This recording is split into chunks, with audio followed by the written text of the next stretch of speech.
where things are located. And so there's a lot of different tools that you can use in here to create different kinds of masks. So let's say, for example, we were to add another camera. So I'm going to do a Shift A. I'm not 100% sure how to get out of this one. I usually just click over to modeling and then back to layout, and that usually works. But let's say we were to add a camera. So I'm just going to do a camera right here. Click on 0.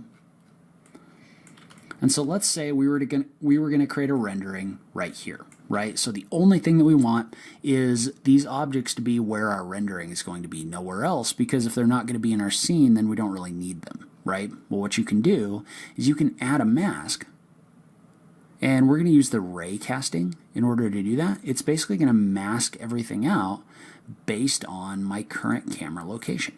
So you can see I have this set to active camera. So what we want to do is we want to click on the button for Add Influence to Selected Systems.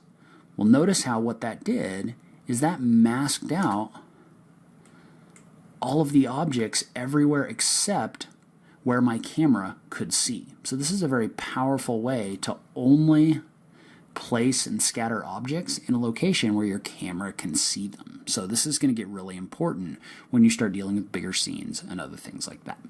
So there's some other tools in here as well. I don't want to mess around with them too much because this is kind of an intro, but basically there's a combing option which allows you to move objects destructively, meaning once you move them, they've been moved, right? There's not a whole lot you can do to it.